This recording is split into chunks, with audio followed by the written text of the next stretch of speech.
I am someone that does not want to fail. I just don't. I hate that. I ended up getting involved in a super toxic relationship that was not healthy, in something that I just had never dealt with before, and like broke down in tears in the parking lot of a Texas Roadhouse. Wow. Just crying. What do I need to do in this moment to get myself to where I want to be? I felt very, very guilty for what I put my wife through.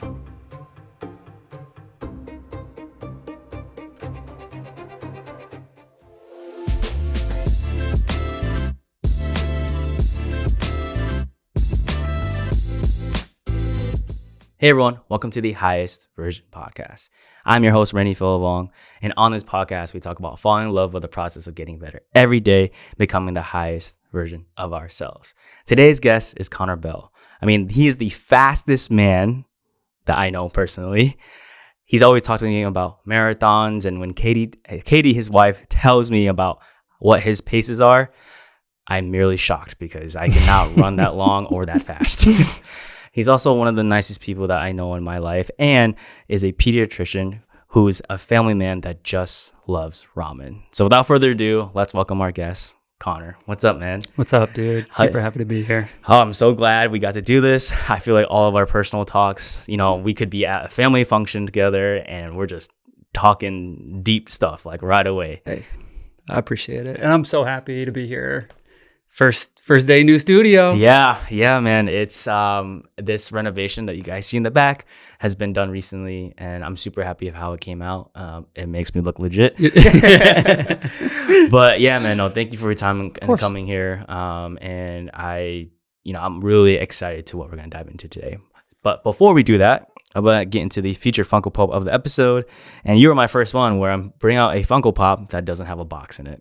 This is one of the OG Funko Pops that I've had before I realized what value it could bring to my life. But the Funko Pop I chose for you was the Flash. As mentioned in our intro, you are super, super fast, at least from what I know. I think we've been vastly overstating this.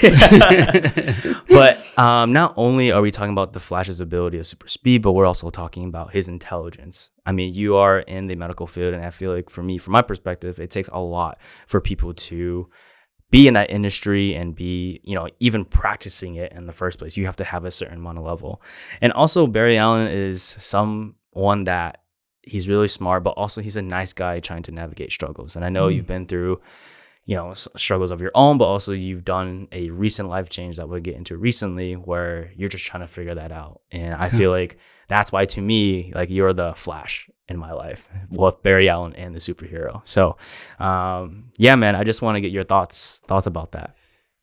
I've never thought about Flash that deeply. I think I've just known him for the speed, but I think that fits pretty well, especially kind of going through his own journey and navigating changes, and especially for me recently, that's something that's super applicable. So I'm honored to be represented by such a legend. So thank you so much. Love to hear it, man. Now, a question I like to ask all my guests is, how is your mental health nowadays? Oh man, it's so interesting.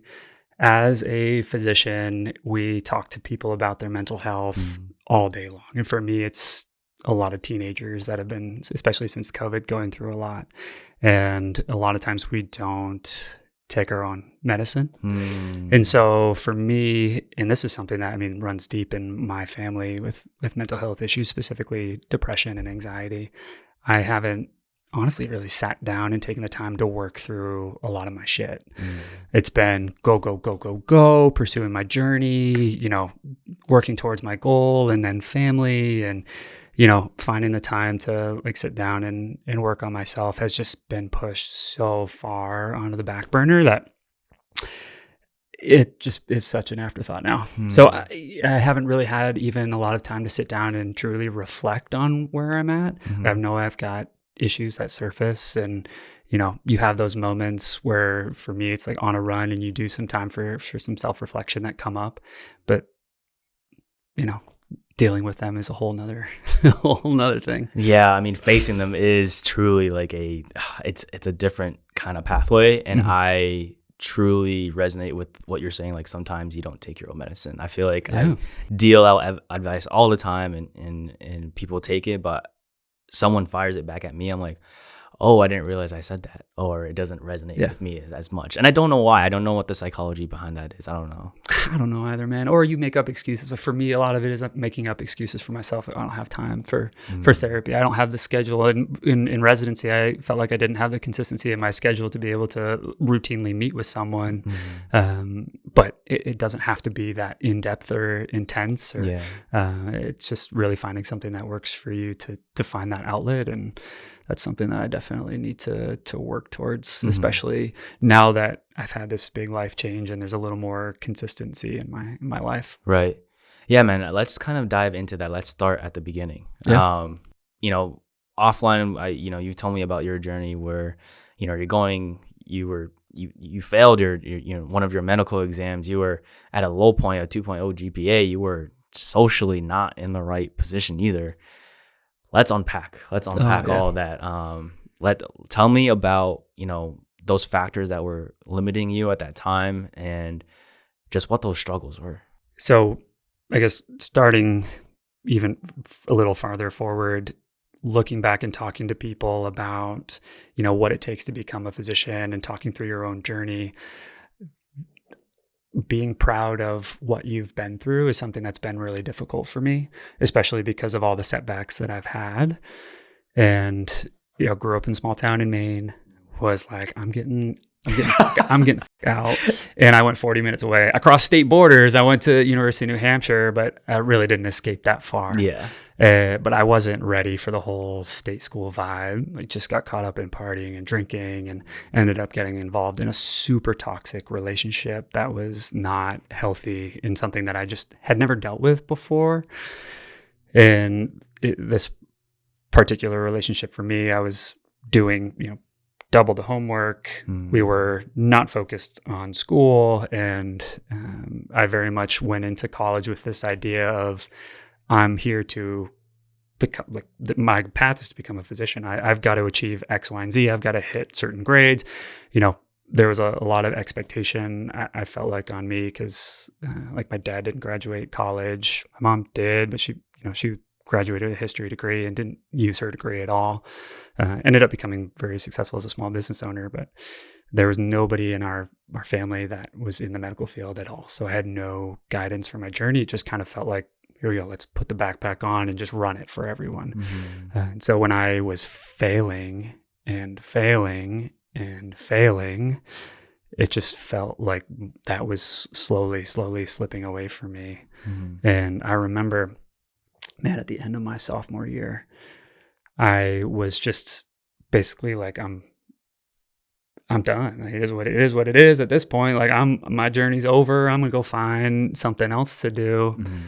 And my dad had come down, both my parents actually, and my father's now an emotional guy. He hadn't been very emotional in the past, and broke down in tears in the parking lot of a Texas Roadhouse. Wow. Just crying, like, what is going on? And that was such a wake up moment for me, to see him like, I matter that much to you. Like, you genuinely care about my well-being.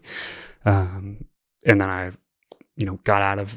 finally opened my eyes, got out of the relationship I was in, and 4-0'd out for the rest of college. And I remember meeting with the admissions officer at UNH at the end of my college, my senior year, being like, hey, this is what I want to do. And she was like, dude, you're probably not going to get there, man. Like, I forget exactly what I ended up with as my final GPA.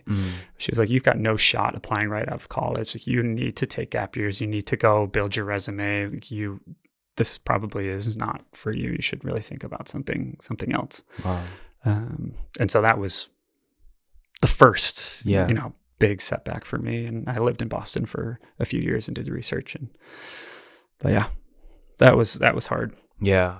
There's so much there. First, it's like, obviously obviously when we go to college, it's just like everyone says college is your best 4 years of your life. Oh, I get it. I do. But I knew at the end of the day, like, I didn't want that to be my peak. You know what I mean? For sure. But it's the time for you to explore yourself and to really, like, figure out what you like, what you don't like. And it sucks because a part of college is picking something that you don't know if that's going to be here forever, right? Mhm. And like that's kind of, we can go into like system and all that stuff, but I'm not going to. That's not the point of this.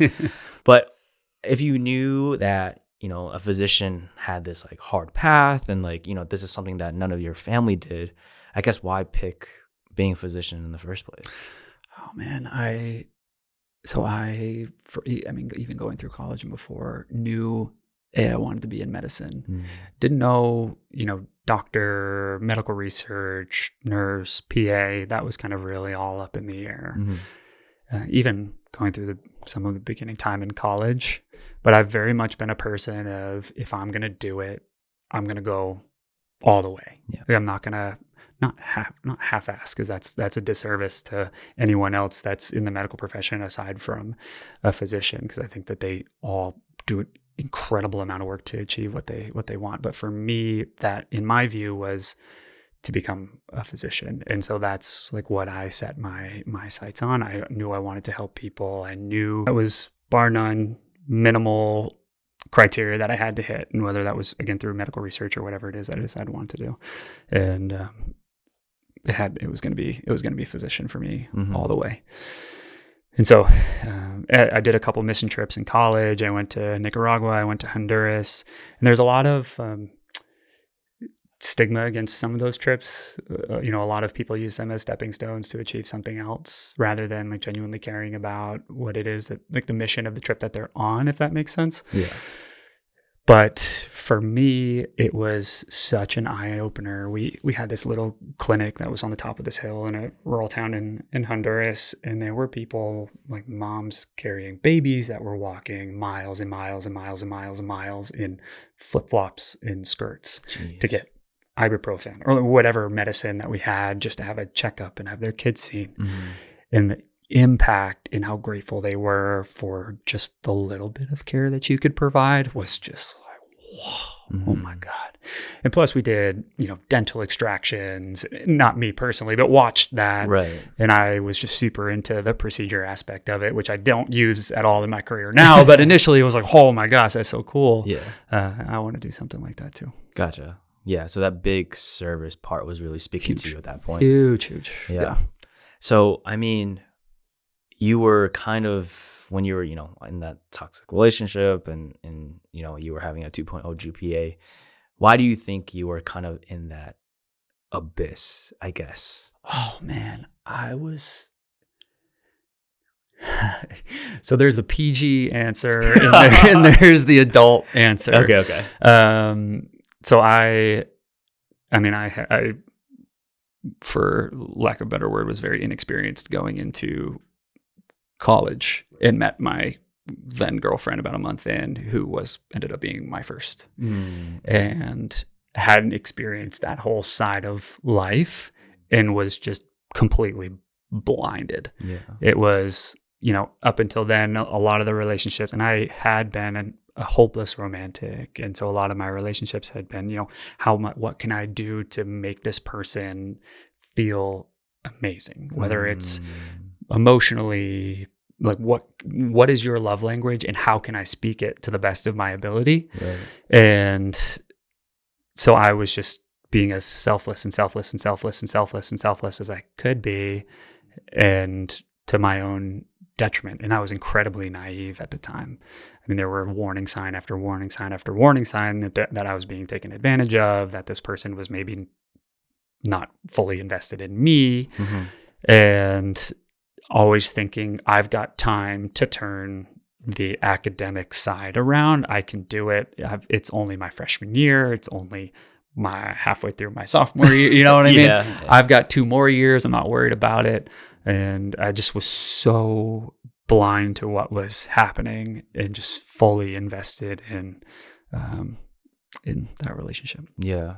I mean, that happens. Your first love, and it really does. And if you said you haven't experienced that type of style, a lifestyle before, then, you know, I can totally see, like I said before, college is that time where you experiment with things. Obviously, try to do it as safe as you can, but experiment and figure out what really speaks to you in that circumstance. Yeah. When your dad, you know, kind of going back to that part, when he kind of broke down in a Texas Roadhouse parking lot, which I think is really cool. Of course, the place with the best bread. I think. Yeah, he might have been crying from the bread and the butter. I mean, I get it. I get it. What did he say to you? I mean, I know like, the crying probably like snapped you out of I don't know if you watched Percy Jackson and Lightning Thief. Like, I haven't. No. Oh, you haven't? Okay. No. There's this scene. If you read the book or watched the movie, there's this scene where they go to this casino. It's like Vegas. They buy I think it's a lotus flower, but it keeps them in like this full of bliss. It's like basically like a psychedelic drug where you're like happy and stuff like that.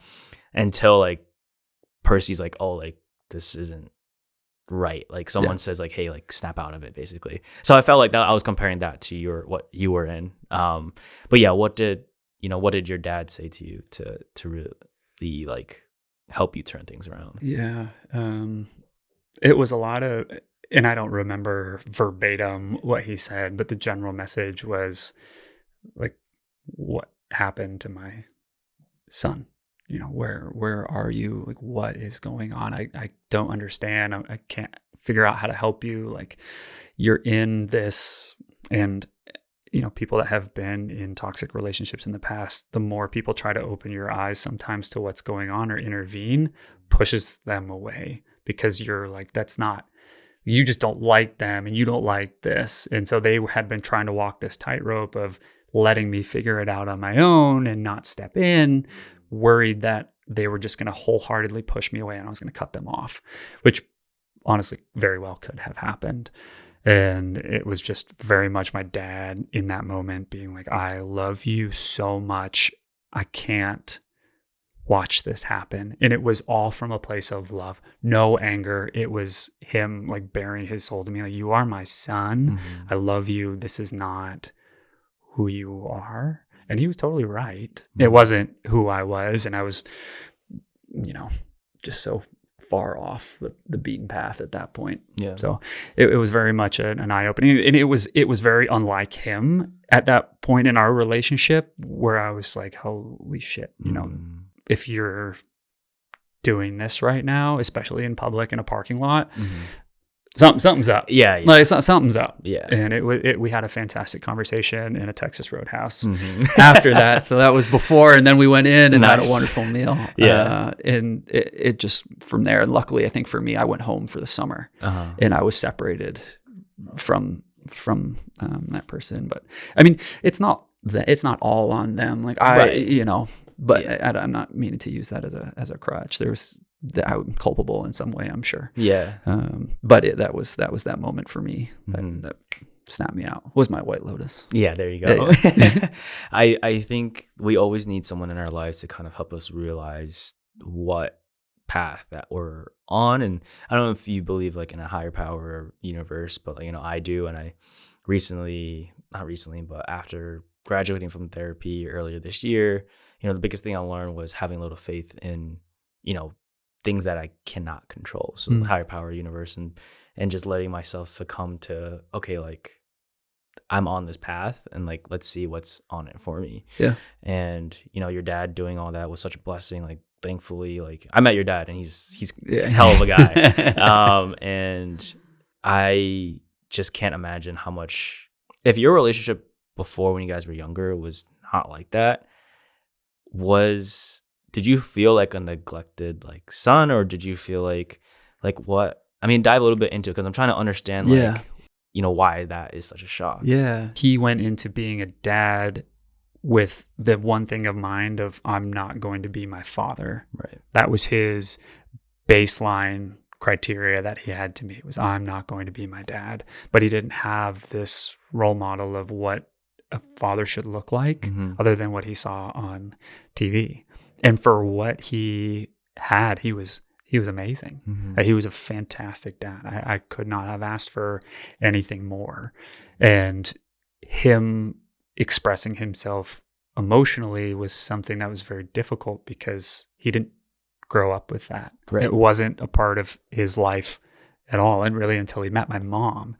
And so talking about your feelings, you know, saying, he says, I love you, but really talking through those emotions was just not something that we did.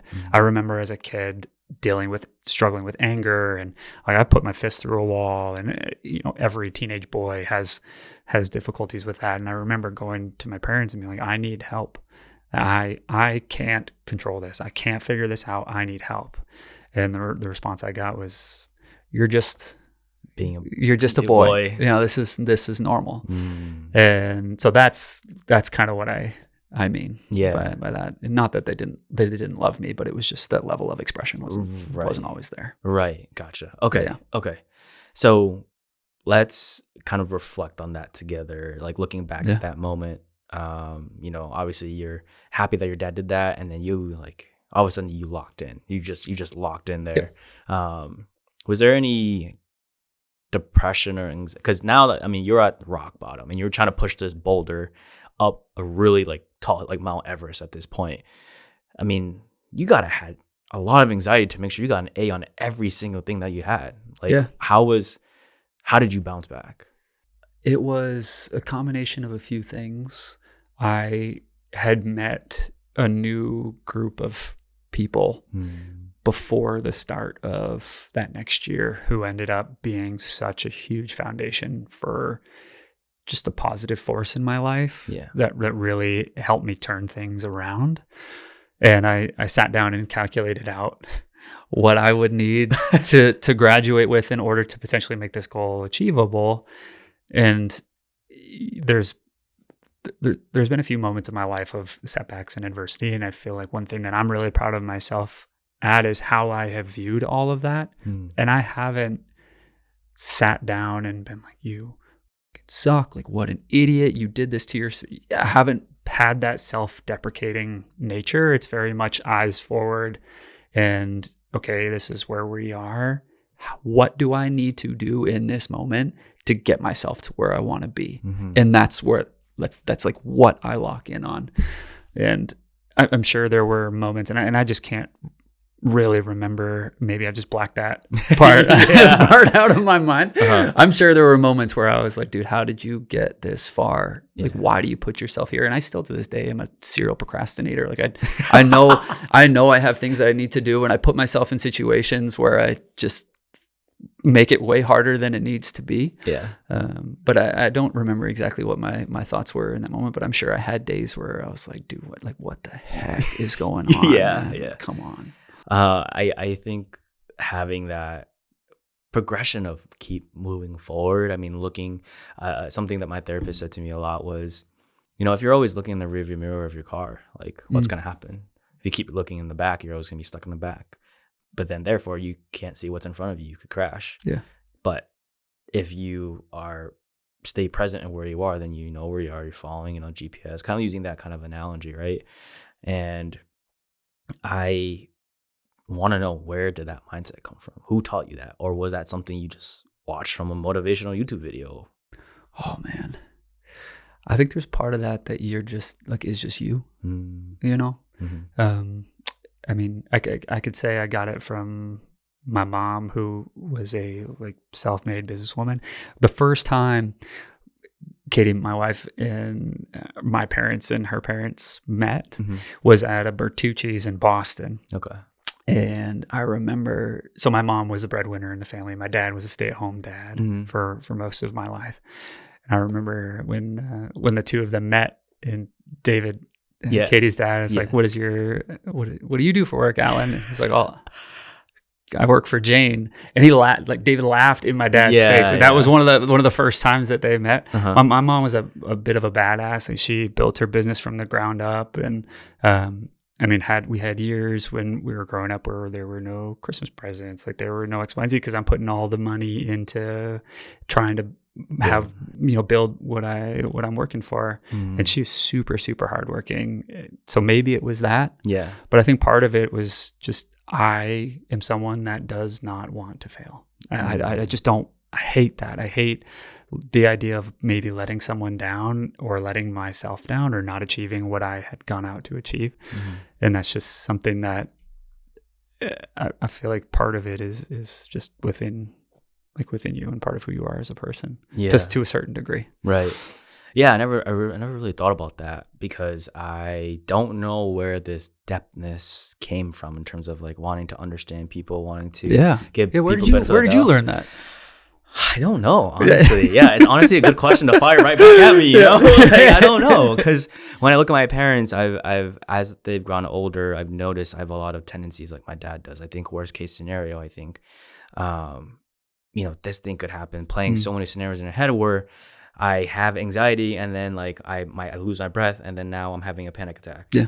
And I'm like that and being so hard on myself. I'm like, where does this come from? I'm like, and then as I start to grow up and I start to observe my dad and listen to him talk, I'm like, oh, like I get it from you. And not to say it's a bad thing. My parents have been through very traumatic things themselves, like escaping war and seeing dead people when they really out of like in a war kind of scenario. And when I think about where my hard work comes from, it comes from internalizing my parents' trauma. Because I think like yourself, like I don't want to let them down. Yeah. So in order to not let them down, I need to work really hard to get A's and stuff like that. So I know where that comes from. But in terms of like understanding people in the depth, I can't necessarily pinpoint it. I think I'm just maybe that's something within myself. And I try not to put pressure on myself, but I don't know if you knew the story about me, but I have an older brother, and then I was supposed to have a middle brother, but he passed away at birth. It was a very traumatic thing for my family, my mom and my dad, and my brother, because it came to the decision of, is it mom or is it the son? Yeah. And they had made the hard decision to be like, it's Wow. yeah. But I learned recently that if my middle brother technically would have been born, I would have been born because my parents stopped at 2. 2. Wow, man. And so to me, when I look at that, and I know other people can be like, oh, like, take it as a blessing, right? But to me, I'm like, okay, there's a reason why I was put on this earth, whether to impact something macro level or a micro level. Yeah. And maybe that's the thing that's within myself to show people, to prioritize their mental health or get to know people on a deeper level or, be kind to others. I don't know what it is, but that's, I guess, something that's always been just within me because my parents see the worst in people sometimes. And I tend to do that too, but I'm more majority side of, hey, like giving people benefit of the doubt, which has bitten me in the ass, as you can imagine. Yeah. So So yeah, I don't know where that comes from, which is, it's a very interesting to reflect on. So appreciate that. Yeah. So that's always been you. Yeah. I mean, the highest version is you, like that this is your brand that you're trying to achieve. And has that always been your MO, or is that something that, like, as you've gotten older and you've had experiences and time to reflect, that you've kind of decided this is who you are? Yeah, I've always wanted to improve. I think improving has always been something I've been really focused on, whether that's on the basketball court or that's on like through schoolwork or career wise. Like I planned out my trajectory when I was 8 years old. So get out. Yeah. Yeah. Cause I had to, my parents kind of forced me to in a way, because they're like, you got to figure out what you're going to do. Like, I'm not going to pay for you changing majors in college. Like, we're not going to waste money here. Yeah. So that pressured me to be like, okay, like I knew what my pathway was, which is getting an accounting degree. You go to a public Big Four, and then after that, becoming like a manager, and then leaving to be a controller. Speed up to the time that my first year after senior. So in public accounting, at least where I was working, you do 2 years of a staff, then you do 3 years of a senior, and then you become manager. After my first year as a senior, I was like, I can't do this anymore. Yeah. Like, this is not what I want to do with my life. And for someone that's been planning their life since the age of 8, that was such a hard thing for me to do. And I was like, why am I looking for a job right now? This isn't the plan. This is not what was supposed to be written in the stars. Yeah. But I think, the higher power, whether it was God or Buddha, the universe, was like, no, like you need to do something else. So I listened to it, and that's, if I didn't go through therapy, I wouldn't have done that, because like, no, I'm gonna just put myself through hell to figure out how to make that trajectory happen. God, man, it's so hard. You, like, for so long have spent so many years working to try to achieve this one goal.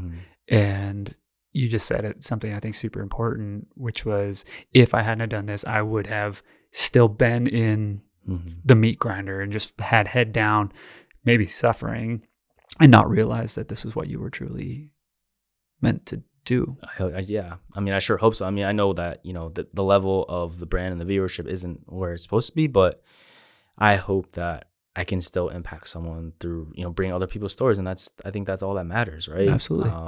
I could be tired, I could be doing all this, but if I don't put out that one episode, I feel like someone's missing a story out here. And for sure, through an entrepreneur, business mindset, of course, I think about analytics, I think about all that stuff, but I really just want to impact people as much as I can. Yeah, absolutely. Or, I mean, in this kind of a sense, like, someone might hear your point of view who's in a different position, who's pursuing a dream that maybe isn't theirs.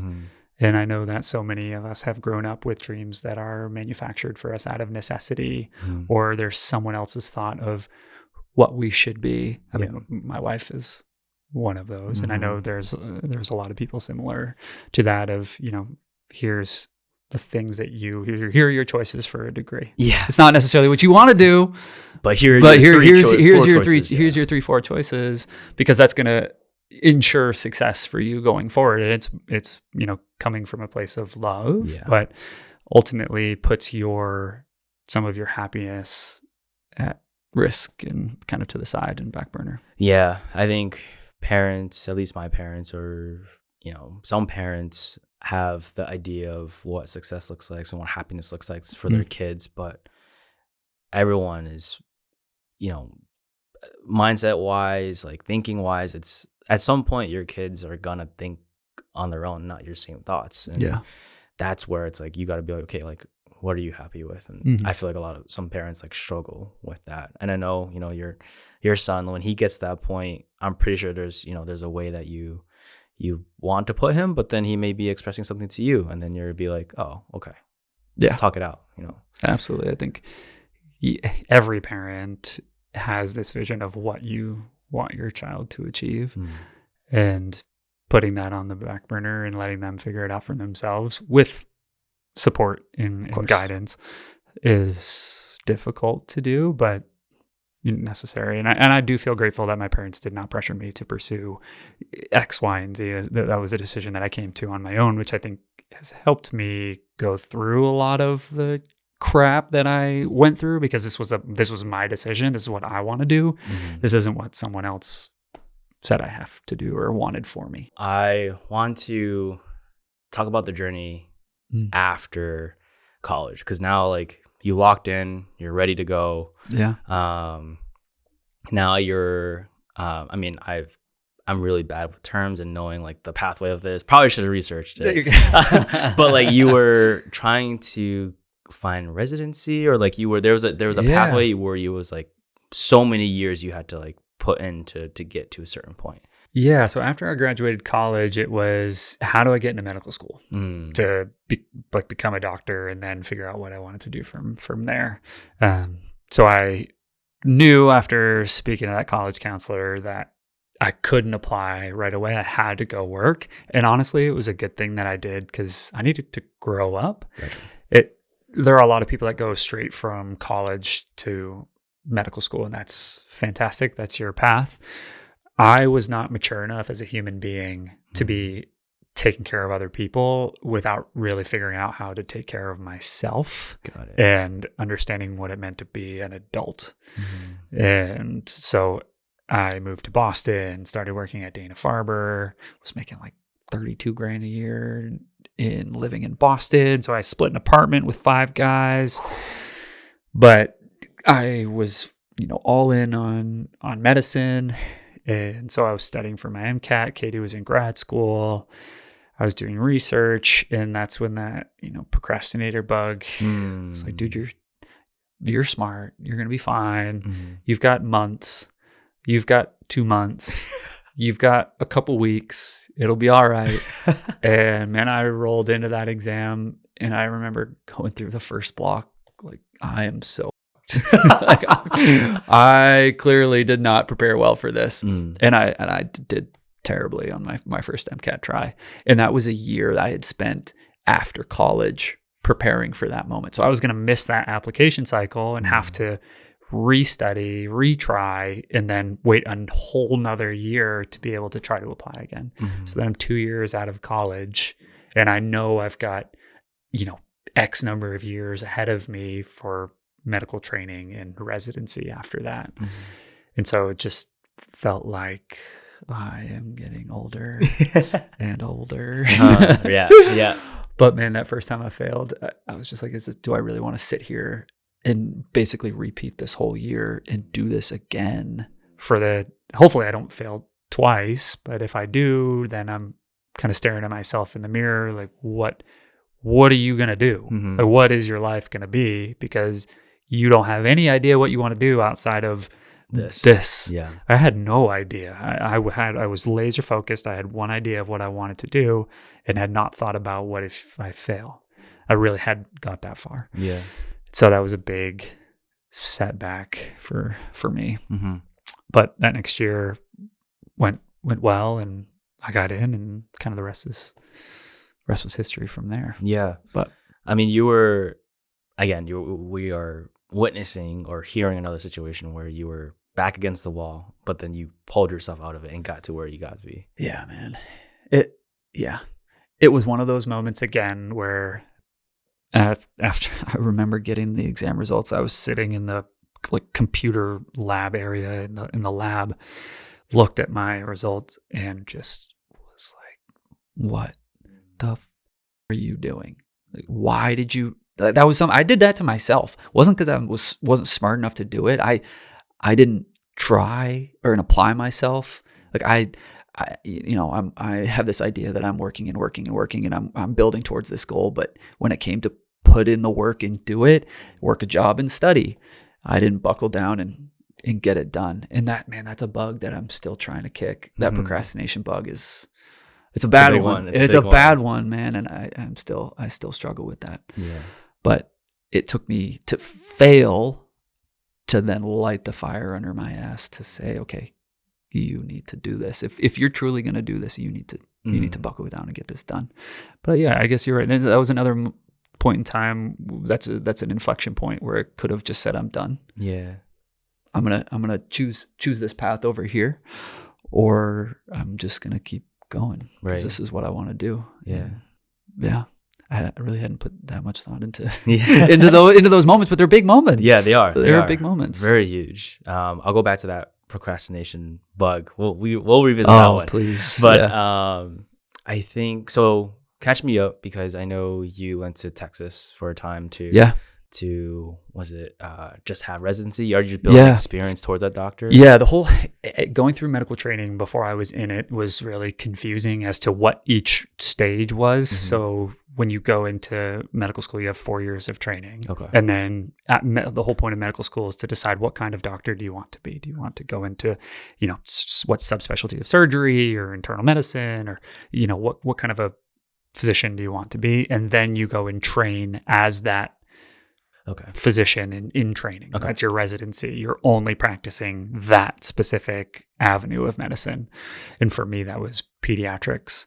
And I thought it was going to be pediatric cardiology, which is why I chose to go to Texas.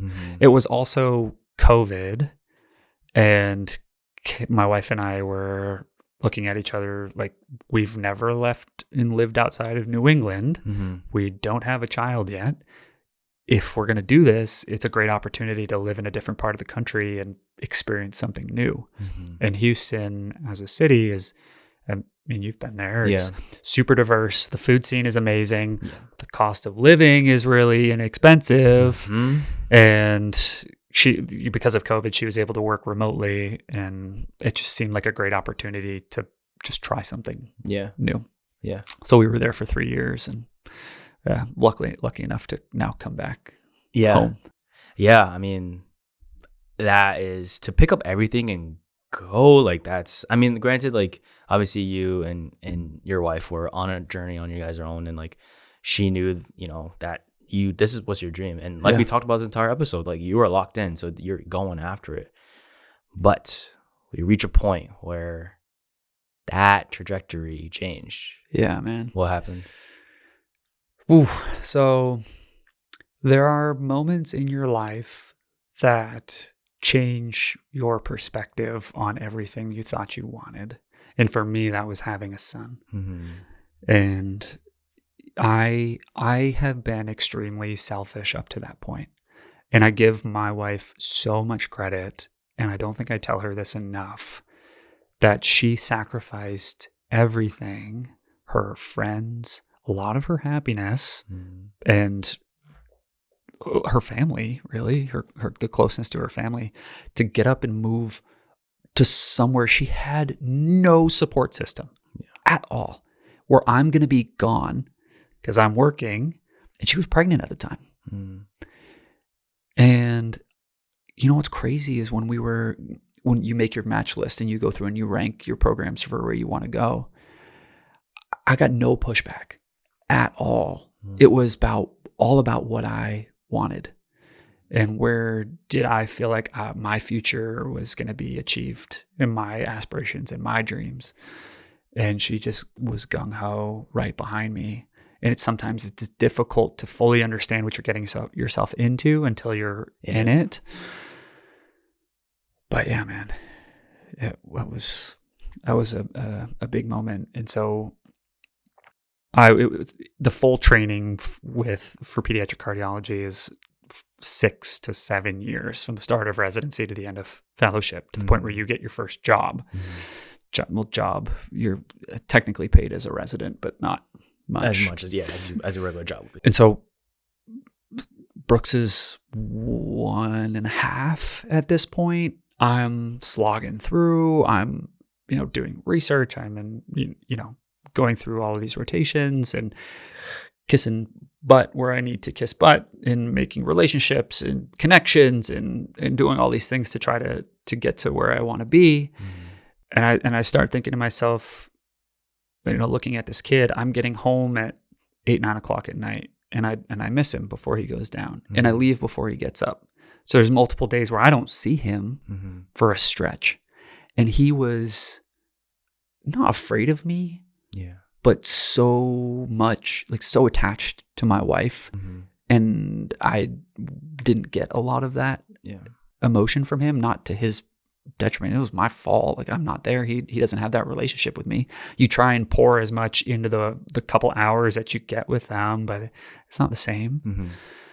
And we were in San Antonio and sitting down to take my last step exam. And to be honest, I wasn't really ready to take it. Just part of that procrastination bub stepping up again. And so I was thinking to myself, I'm going to push this back and maybe rethink about when I'm going to apply for fellowship, take a year in work, and then go back. So then I'm looking at, 4 years after finishing residency, and then I'm starting my job at 37, 38. I'm not going to really have the opportunity to be a present father until my son is 8, 7 or 8. And there's so much relationship building and formative years and emotional development and everything that happens before that, where I had to sit down and be like, dude, what is most important to you right now? Is it your family or is it your career? Because up until that point, it had really been my career. And that's another one of those things where you got those horse blinders on. You've been so focused on yourself that it's tough to step back and smell the roses. I walked out of that trip. We came back from San Antonio. We spent 3 days there. We came back from San Antonio, and it was, in my mind, that's what changed. We had a great time as a family. We took a little bit of a mini vacation, and that's what I wanted. I didn't need to go that far. I could practice medicine, achieve what I wanted to achieve, help people, make a difference in a community, and get to be with my family and get all of these years back. Plus, I was missing so much stuff back here. You guys were having dinners, you were having events. I felt like the guy who's standing way over in the corner and everybody else is living their life. Because Katie would fly back. Yeah, and it was really just me that was stuck, and that wasn't going to change. And even potentially, if I had gone all the way through it, it probably wouldn't have changed to a certain degree. Yeah, that's just not what I wanted. Right. Family became it, and I've never looked back. I don't have any regrets about it. Yeah, I was going to say, if you were to achieve what you wanted to achieve, do you think you would have regretted it? Oh, that's a tough one. Like, regretted going through that process? I would say more of like regretting the decision that the you now is making, because I feel like sometimes if I can compare it to something, it's like a lot of, I'll say this, one of my fears on my own fitness journey right now is that I always say I want to get big. I want to get to Michael B. Jordan level. Yeah. I saw your gym reel the other day. You're getting big in multiple ways, dude. Thank you, man. Appreciate it. But my biggest fear is like, okay, when I get there, how am I going to feel? Am I going to feel as confident as I thought it would be? Yeah. Or would I just be like, all right, what now? And, I've asked people and they're like, oh yeah, now you just get bigger. And I'm like, but I don't want to get beyond that. Like, I'm good there. Like, is that it? So it's more of like, I think my question more of is like, say if you were to achieve achieve what you've been achieving since real long time. We're talking about over a decade of work that you put in. If you went on that path, how do you think that would have played out? It's tough to know. It is really tough to know, because think hypothetically in that sense. Yeah. And the reason I made the change is because I tried to think through all of those scenarios. I don't think that, my relationship with my family would be so much different. Potentially my relationship with my wife would be so much different, because that's 7 years of not being a present partner, a really present husband, a present father. And she took on the world. She really did. She stepped up in so many ways where we had nothing. My family would come down and they would spend, a couple months here or there down with us, which was an amazing help. Right. But other than that, she had no friend circle. She had nothing. She was working, mommy, taking care of me, doing it all. And there's no way that doesn't wear on every aspect of your life over time. And then I sit there and watch it, and there's nothing I can do. I'm present when I'm there, but I'm not there a lot. And I think if I had gone through it, there are a lot of relationships that would have been potentially different. One with my son, one with my wife, and then even with friends and family. Right. 7 years away is a long time to be gone. Yeah. And 7 years away, if you can come back a lot, is different. Yeah. Right? Like we got the Cali fam who's gone, but we see them. Yeah. They're gone, but they're close. They're far, but they're close. Yeah. I'm far, but I'm far. Yeah. And so I would have been proud of what I would have achieved. Nonetheless, I think I would have been happy in what I was doing. It's something that I was very passionate about, but at what cost? Yeah. At what cost? And so that's just it. That's what meant more to me in that moment. During this time of like, obviously you were going through it, did guilt eat at you at all? A little bit. Like going through, so I'll answer that in twofold. Going through this process of the initial years of residency, I felt very, very guilty for what I put my wife through. Because holy shit, when she had Brooks and I was there for 4 weeks and then I pieced out and I'm in the hospital, girl, you're by yourself. It was hell. Yeah. So much so that she wasn't having a really hard time thinking about having another child because she did not want to go through that again.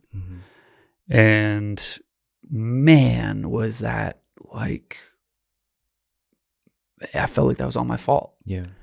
Because if we were back here and we had all the support and I didn't make that decision, you know, would that still have happened? Would we still have had those feelings? But then making the decision to give up what I thought was my dream of becoming a pediatric cardiologist, I mourned that decision. It was like, I also brought you down here because this is what I was going to do. Yeah. And now maybe I moved you across the country to do something that I could have just done at home in Boston or, in Rhode Island. Like, I put you through all this for what? That was hard. Yeah. That still is something that's very hard for me to hold on to. I mean, we loved our time in Texas. It was a great place to be. Yeah. But did we need to go? And I think yes, we did. Yeah. To define this path. But it's hard not to think that way. Yeah. So I guess how are you? I know you've mentioned that facing the man in the mirror, the thoughts within the man in the mirror. How are you kind of healing today on that? On where you, because there's that negative thought of like, I wasn't a present father, and did I just throw away some years of my life? Like, obviously there's that thought too, but how are you healing today with those things that just with those certain events that just happened? Yeah, man, it's still something that I struggle with a lot. So developmentally, it makes sense that like my son is all about my wife right now. But he's always been that way. And I thought it was because of like me not being there. And so if he's going through a really difficult time and doesn't want me, he just wants to run to Katie, it brings up so much of that insecurity of like, I'm not a good dad. I haven't shown you that I can be that rock for you. Like, I'm that support that you can get what you're looking for with me. Oh man, it's hard. It is so hard, and it happens every single day. Yeah. It happens every single day. And part of me thinks I just need to wait it out. Like, this is something that's a normal part of development for him. Like, I just, it's not personal for me. Even though it feels personal every single time, I have to keep reminding myself of that. The short answer is like, I'm not healing. It's exposure therapy at this point, because I'm just doing this, like feeling the same way over and over. I'm just going through it and hoping that eventually maybe I'll think differently about the situation, or he'll just stop doing it, because now I'm here and I'm trying to show him, and I'm present, and that part, that life is gone, and now we're in this new place now. So I don't have a great answer. I wish I really said, I have this moment of self-discovery, and I'm doing all this stuff to, kind of move past a lot of the emotional baggage that I carry. But the short of it is like, I'm not, which, hopefully that'll come. Yeah. But that's real. You know what I mean? Yeah. Like, that's some real stuff. Like, not I know we're like filming right now, but like you don't have to have it now. Like, we don't like, you'll figure that out. And we've seen there's literally historical evidence. I'll play the stuff back. There's evidence where you back against the wall, you figure it out. And I feel like your priority, your laser focus is on being a great father. And I know there's pressure on that too. You want to be a great father for Brooks, but you also got to give yourself, I don't know what it's like, but I feel like if we just take it about being good enough, right? Yeah. We take about being good enough for family, for anything, right? Like, it takes time. It takes just belief in yourself and you doing your best, whether that's, like putting yourself in front of Brooks, putting your, trying to hang out with him. You said you had today off. So, using that time to be with him. Like, there's so many things that you can do in your control. And the only thing you can do are those things that are within. And then at some point, there may be that epiphany moment for him. It's like, oh, like, this is my dad who's a great father for me. So, Yeah, all that to say, I'm saying all that because like, you don't have to have it figured out now. Yeah, and I definitely don't. Yeah, And I always envy people that have taken the time and space to really focus on themselves and have enough emotional wherewithal to seek help. mm-hmm. Like for you to have already graduated therapy, and how old are you? 26. Yeah, dude. You're 6 years younger than me. I was on a different path. But I'm always just I'm so envious of it because there's a certain sense of gosh, what's the word? Intentionality that comes with. I could want to be X, Y, and Z, but am I going to put in the work or seek the help to be able to achieve that? Mm-hmm.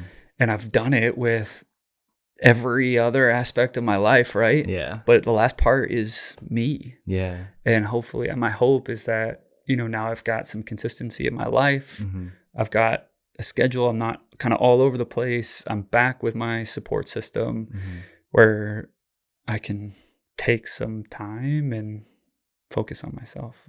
That's like the real goal, because I need it. Like, I think we all know the person that everyone wants us to know, right? Yeah. Like we see each other at family gatherings, and we get together and we do stuff, and we do have real conversations, absolutely. But that for a lot of people only goes so far, and everybody's struggling with those demons from within. So. I just got to take that step, man. It's a scary step. It's a scary step. Yeah. No, I mean, it definitely is. I think when my back was against the wall, I felt like I folded a little bit just because I was like, what am I going to do? I felt like I folded because I said I wanted to end my life. And I feel like that's... See, I feel like if I could put it into words, when you get to that point, I think from certain perspectives, it seems like you folded. But I think in reality, you were just at a point where you didn't have answers. And that's the hard part about it. And, for people that have those thoughts, like, we just don't understand that there is some type of hope. Because everything around us we think is just bad. But I've been lucky enough to seek out, to put myself being like, we talked about what I always wanted to improve, whatever I'm doing. Yeah. And I was like, I'm not okay. And I can hide this from my parents for as long as I can, but I have to tell them eventually. And then that's why I would go and seek out therapy. My partner, Michelle, she told me like, oh, have you thought about therapy? And the rest is history. On that point, that changed my life forever. And do I see myself maybe going to therapy later on? Like, I don't know, maybe, but that's what it's there for.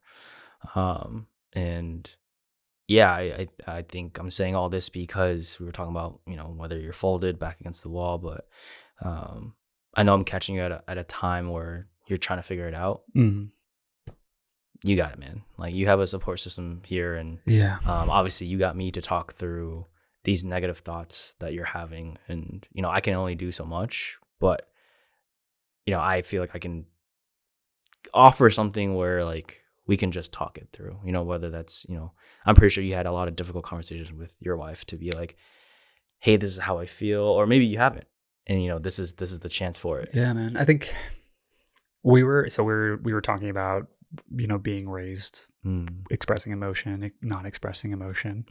And my wife and I are two very different people when it comes to how we express ourselves and what level of like depth we want to or can achieve when like talking through problems and emotions. And I mean, we've been together for 10 years now. So we kind of know, is this something that we're going to, like, that I can really talk to you about and expect what I need in this moment to get out? But at the same time, because we communicate on very different planes, there's a lot that she doesn't know. And that's a fault of my own, of maybe not giving her the chance to take that in and be that support system for me to like offload some of that stuff. Yeah. Part of me doesn't want to burden her with it either, you know, which is such a, if cliche could be an excuse, is a cliche excuse of like everyone that's battled with depression and thoughts that are harmful, is that you don't want to burden the other person with it. It's just such like a, I don't know. I don't like it when other people say that. Yeah. But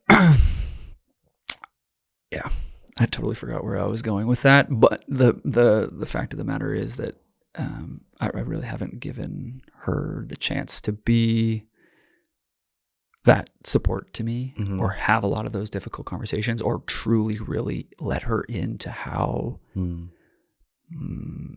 much I'm like struggling internally. Yeah. And she's, I mean, going through residency, there were moments where I cried and I was struggling and I was, you know, going through it. And, but it's not something that we talk about on a regular basis, which is probably mostly my fault, you know? So something that, just another thing I know I need to work on, man. It's just getting there. Yeah. I will say, if Katie was willing to, you know, put the world face against the world on that, then I'm pretty sure she would want to face this with you too. Oh man, you're absolutely right. She would, and she's a superstar. She's the love of my life. Like she's the mother of my child. She's the partner I've always wanted, and it's just a matter of like me trusting myself to trust her and open up and be vulnerable. Because I feel like when you bring up heavy topics to someone, there's a certain response that you're looking for that's going to help you heal in that moment. And when you don't get it, it can feel like you're not being heard or understood, or that this just is not, like, this is not what I need right now. And it makes you feel worse. Yeah. And that's part of my fear. And we've had those moments. Everybody has those moments. And so now I just avoid them. Yeah.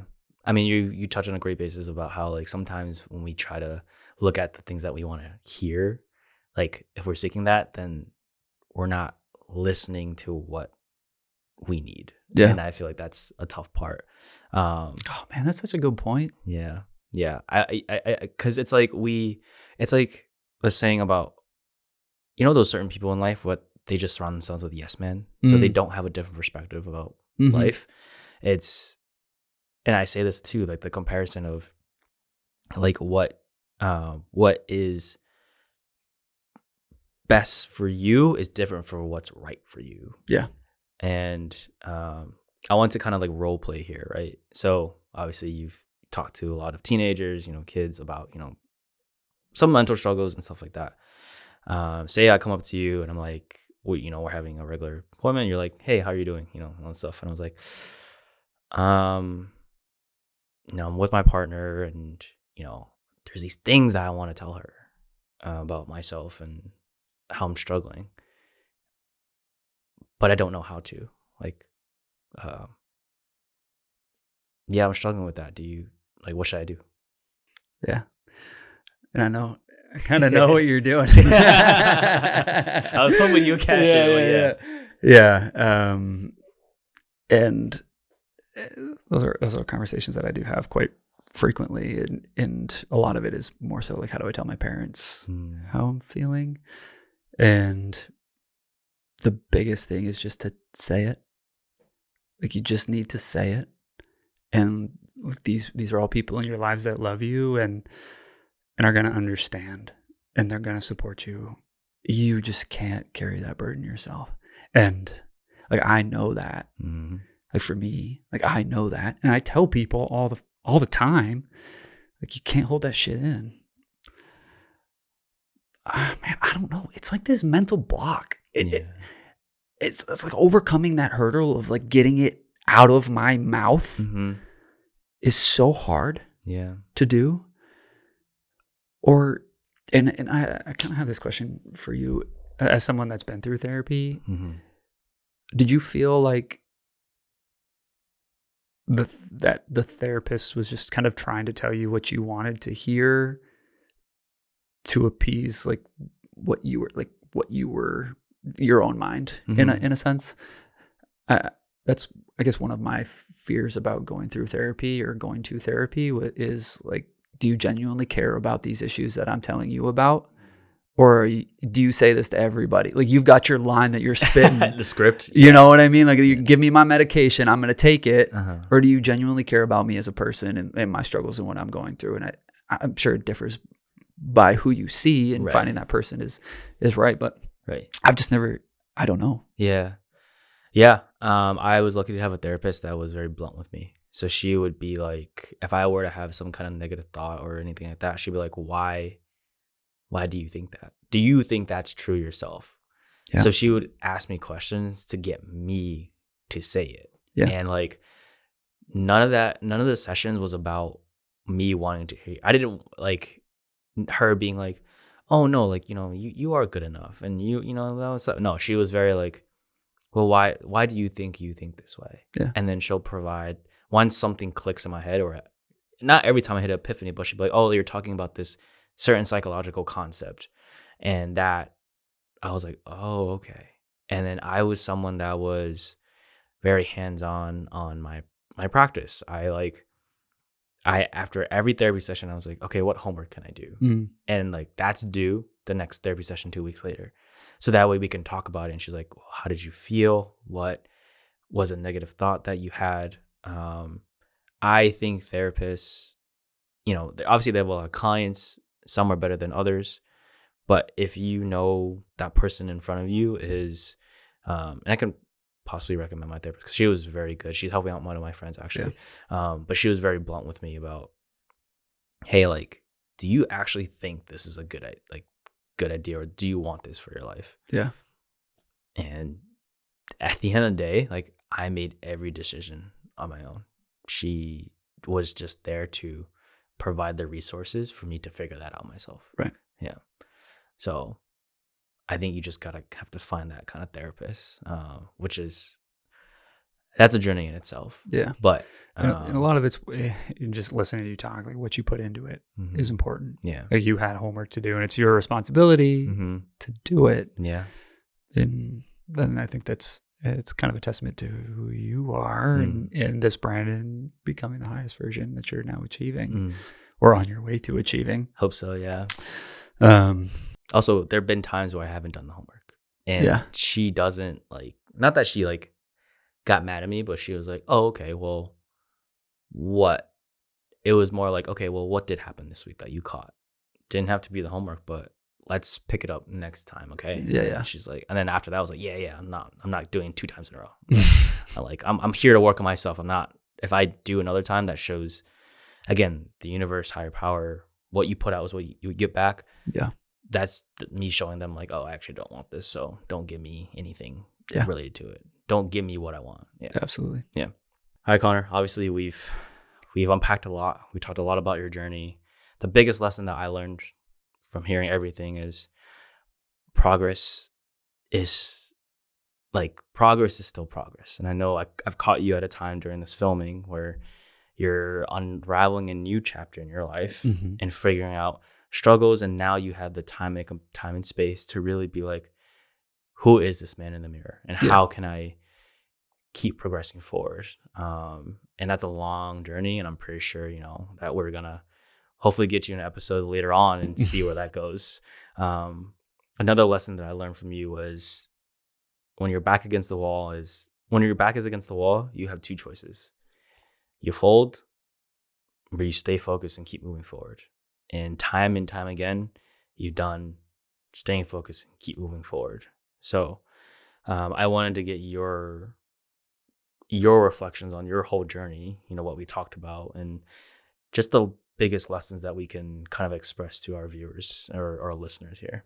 Yeah, man, I think It's taken me a long time to be proud of my journey, to be proud of the voyage I've been through to get to this moment. And especially as you're going through medical training or you're going to grad school to become X, Y, and Z, like you are trying and working to achieve this goal that seems so far away.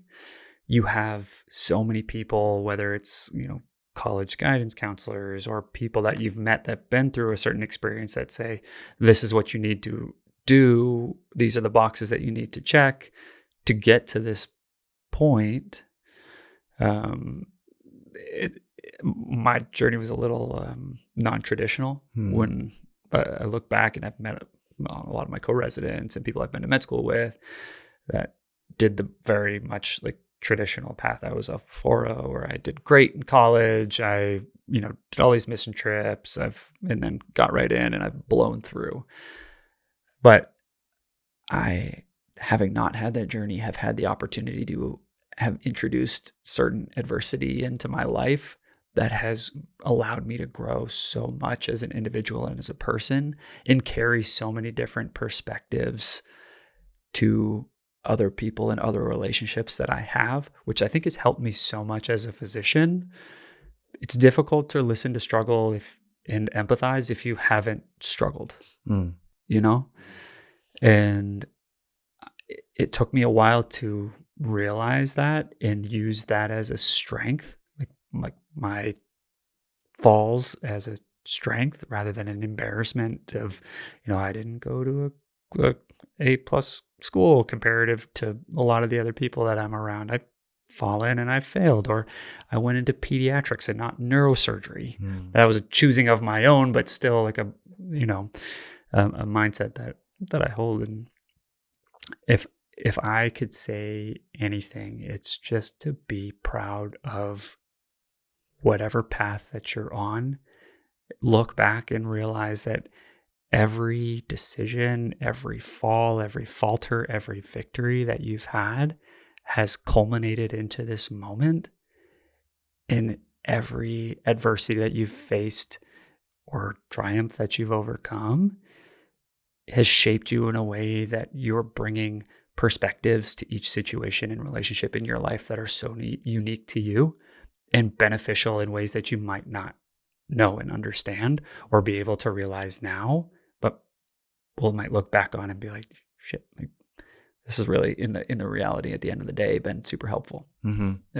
Yeah. I compare what you said, and thank you for sharing that. I think I compare that to a lot of people when I say, like, if you could talk to like your younger self, like, what would you say? And a lot of people say, I wouldn't change nothing. Yeah. And the reason why is because I wouldn't be the person that I am today. And I'm like, good point. And I understand why. I've always been someone that's held on to the past and be like, oh, my life would be so much better if I just did X, Y, and Z in my past. And, I just gotta, like you said, smell the flowers, be grateful for everything that has led me up to this point. Yeah. And it really has. It really has. I think it's tough and also difficult to be appreciative while you're in that journey rather than always looking forward. Like I always was, what do I have to do to achieve the next thing? What boxes do I have to check? What research do I need to do, or class do I need to take, or whatever it is. And I'm so focused on looking forward at that goal, and then I achieve it and it's the next thing. And I'm not really enjoying where I'm at in life. And I think that's not to say that you're not doing this. I'm sure you are, but for this podcast, like you are hoping that this is going to be something bigger in the future. And you seem grounded enough that you are very vested and present in these moments, but that's so important because you're working so hard to achieve a certain goal that this conversations that we're having, every guest that's been on the show before that, is such an important part of that journey for you. Yeah, man, it just be present in your life because you might have a goal that you're trying to achieve, but there's so much good Yeah. that is happening now that's a part of that journey. And that was something that I was not always very good at, especially going through that training process. Yeah, definitely preach that up. Yeah. Yeah, man, I want to say thank you for unpacking your story and sharing your journey with us. Like, I think, I mean, you're completely right. I always learn something from every one of my guests, and it could be the same thing, but with you, I really do. It more of a sense put belief in myself that when my back's against the wall, like, I'm gonna come out of it greater, and two, that I'm always going to be progressing towards something, and that's okay. Yeah. Just be grateful of the person that you are today and how far you have come. Look back and just be proud of that. And that no matter what, I've said this in the beginning, but becoming the highest version of myself will be a forever journey that I will never achieve. And I know at first I looked at it as a very negative thing, like achieving perfection. But in reality, it's great to be constantly evolving every single day. Oh, I love that. Yeah. I love that, man. All right, man. So I actually got a present for you. Oh, no way. Yeah. It's not a physical present. But this is more just for me to thank you for coming on the show. But I think, like we just talked about, realizing just the impact that you've had on the people around your community. And I just spoke my words on me, but I reached out to your wife, Katie, and I had her write a quick 1-page letter about how much you have impacted her life. So what I want you to do is to read that out loud if you can, and then we're just going to reflect on it afterwards. I'll say the reason why I'm doing this, and then reflect on it afterwards. Oh boy. Yeah. So whenever you're ready, take your time with it. You want me to read it out loud? Yes, please. Yeah. Okay. Yeah. Oof. This is some small font here. True. All right. It says, "Hi, babe. I'm sure you're probably a little surprised as to why I'm writing you a letter. And truthfully, it's because Randy asked me to." Thanks, Katie. Sounds about right. But all jokes aside, I'm taking this as an opportunity to reflect and really think about everything we have been through over the past 10 and a half years. From our early days of dating to creating this beautiful life and family together. It's been a lot of hard work, sacrifices, and struggles at times, but it's all been worth it to get to where we are today. We've all grown so much individually and together. We work so well together because we have the same mentality and mindset. A partner who supports and pushes the other to strive for the best. A partner who lifts the other and pushes them to chase their goals and passions. A partner who lends an ear and is a voice of reason. You've been my biggest cheerleader and supporter from the very start of our relationship. We've hit a lot of accomplishments and milestones over the last decade, and I truly don't know how I could have done it without you by my side. I've learned that this isn't just about grand gestures, and it's the quiet support, a simple hug, and everyday laughter. You believed in me when I doubted myself, stood by me in every season, and helped me grow into the person I am today. Throughout difficult seasons, you always stood steady and showed up every single day. You've helped me become a better version of myself, more patient, more understanding, more open. So thank you for being you, my best friend, an amazing husband, and father to Brooks and Cooper. We make an amazing team. No matter what life brings, I will always be grateful that I get to walk through it with you. Love you lots, Katie. I'm not going to lie, that's maybe the most emotionally forward thing my wife has expressed to me in a very long time. It's really nice to hear. Well, I'm hearing myself, but Yeah. to read it. And I mean, the biggest reason I do this is I think throughout life, we are on autopilot and we work so hard and we, are achieving what we want to in life. And we forget a lot of the times about how much impact we make on other people's lives, especially those closest to us.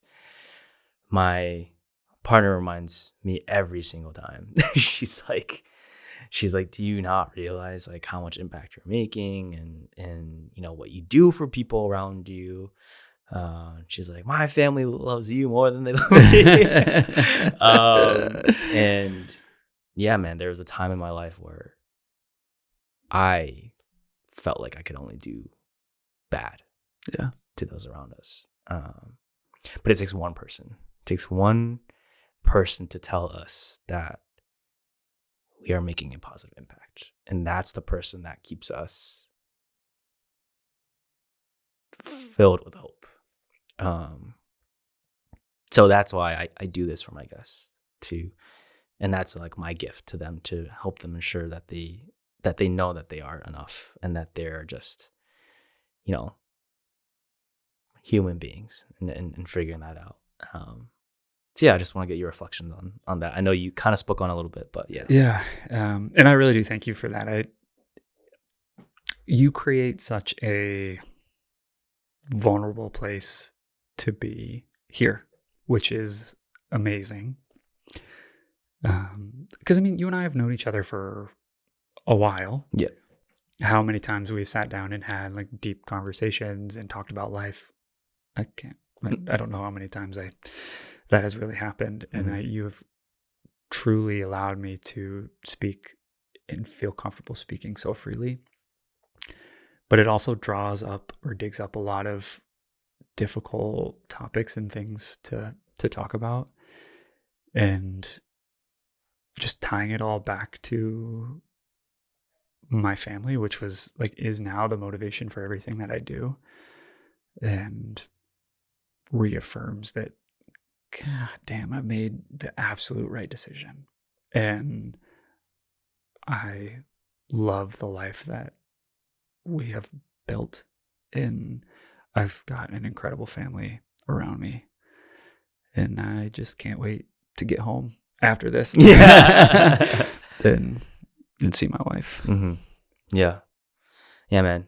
I mean, that's I'm glad that had that kind of impact on you, and that's the only thing I could have hoped for after this. All right, Garner, these are the last 3 questions I got for you. Hit me. We've done a lot of the unpack. We did the heavy stuff. Now it's for to wrap it all up. So these are the big 3 questions. These are the last 3 questions that leave the final mark on our viewers, our listeners, our watchers. And my first question to you is, kind of already said it, but my first question to you is, if you could sit down with a younger Connor, what would that interaction be like? Oh man, a lot of that would be around don't worry. And I think so many people say this, like, don't worry, it'll work itself out. But just focus on where you are, focus on being present, enjoying your life. And there were a lot of relationships that suffered early on in my life at me pursuing my own goals. And so I think it would have to revolve a lot around just be present, work hard, you make your own luck, and keep that vision and right on and just go for it. But be present. My second question to you is, what does becoming the highest version of yourself mean to you, and how are you doing that today? You said earlier when you thought that initially it was meant like chasing perfection, versus now it's just constantly evolving. And I think that's such a great way to put it. I've become a doctor, I'm a dad, I was a husband, and how can I best succeed at all aspects of my life? Because you're not a one-dimensional being. There's no one part of you that deserves more than another. And I think it's important to view yourself as a complete, like, look at all aspects of your life and think about how are you balancing it all and trying to become the best that you are in everything. which seems overwhelming and a lot. But I actually forgot the question. No, you're good. You were on the trajectory of what does becoming the highest version mean to you, and then the second part to that was how are you doing that today? Yeah, I think there are parts that I need to do better on to become the highest version in like certain areas. So for like maybe personally striking the balance between work and home life, leaving my work at work and being present when I'm home. We talked a little bit about previous things that were important to me that are not constructive to relationship, and just getting that out and prioritizing what's most important. And that's something I'm actually pretty proud of, that I've been able to do recently. And I think that's just little steps. Yeah. Just little steps here or there, and appreciating the little victories, Yeah. The little wins. Yeah. A step forward is, no matter how small, it's still a step forward. It's still a step forward. Yeah. Absolutely, man. Yeah. And my last question to you is, if you can connect me with someone to come on this podcast, who would it be and why? That's a wonderful question. I feel like you've done a lot of like close friends and close family. I've got someone in mind who was my college roommate and what was going to be the best man at my wedding if I didn't have a brother, who I think has a very interesting journey and perspective on life, and gone through maybe the most amazing mental health transformation that I've seen, and is just doing so incredibly well for themselves, not monetarily or necessarily career wise, but just happy with who they are. And it's just been such an inspiration to look at. But he would be someone that I think would be fantastic for your podcast, because there's a lot of depth and definitely a lot of lessons to be learned from that. He's not necessarily a specialist in any position, but his journey is amazing. Sweet. Well, we can talk after, trying to make that happen. Let's do it. Again, thank you, Connor, so much for your time, man, and I appreciate all the words that you spoke today, and I'm glad that you were able to be vulnerable here, and that's the whole point for me, for you to feel that and be able to talk through a lot of things and offer just advice and wisdom that people can learn from your story. So again, thank you, man. I appreciate you so much. Of course. Thank you so much, Randy. All right, guys. If you liked any part of this episode, please make sure you clip it, tag me in it. Please like, share, comment, subscribe. And as always, let's fall in love with the process of getting better every day and becoming the highest version of ourselves. Love y'all.